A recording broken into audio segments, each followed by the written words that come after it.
Welcome to our very first session, Session 1 on Take 5.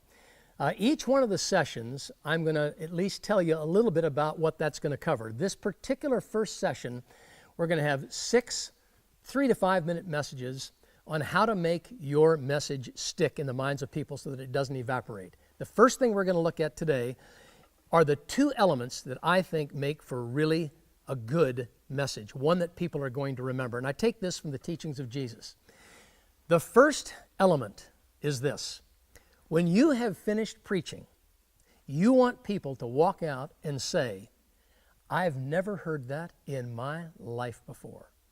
By that, I don't mean that they've never heard a message on marriage or that your entire message was a total new revelation to them, but there ought to be one portion of your message, one element of your message that causes people to say, I've never heard that before. I've heard many messages on prayer, I've heard many messages on a lot of different subjects, but I've never heard that before. Where do I get that from? When people listened to Jesus and they walked away, they made statements like this: never a man spoke like this man. This man speaks with authority, not like the scribes. Come and see a man that told me all things I've ever done. When people left, what they were basically saying was, I've never heard this in my life before. You've got to work really hard at finding that key factor. Because if you've meditated and you've studied and you've come up and you've arrived at something that you've never learned before, or never known before, you can be sure your audience probably hasn't heard it before either. So let me just give you an example of something, just one example. A few years ago, I was teaching on the prodigal son. And as I was reading through the prodigal son, I came to the realization that he had a 4-point outline as he was getting ready to go back to his father. He wanted to say to his father, after he had repented, he said to himself, when I go back, I'm going to tell my father, Father, I've sinned against you, I've sinned against heaven, I'm not worthy to be called your son, make me one of your hired servants. But when he gets to his father, and his father runs up to him and they meet, he launches into his little sermon. Father, I've sinned against you, I've sinned against heaven, I'm not worthy to be called your son.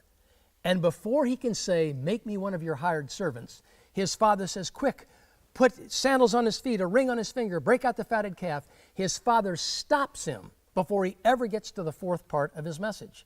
And I thought, wait a minute, why isn't the 4th part given? Because the 4th part is performance. The first 3 are very true. I'm not worthy to be called your son. I've offended you, I've offended heaven. But to say, make me one of your hired servants, that's performance. That's religion. That's not the gospel. And that's why even God cutting out something that the prodigal wanted to say reveals the revelation of the gospel. When I first saw that, it just blew my mind. I couldn't wait to tell the congregation. Of course, other people have discovered it. But most people hadn't heard that before. So when I delivered it, you can be sure some people walked out and said, I've never heard that in my life before. Because I had never heard it before, never learned it before. Here's the second thing that you really want your people to understand and to walk away with.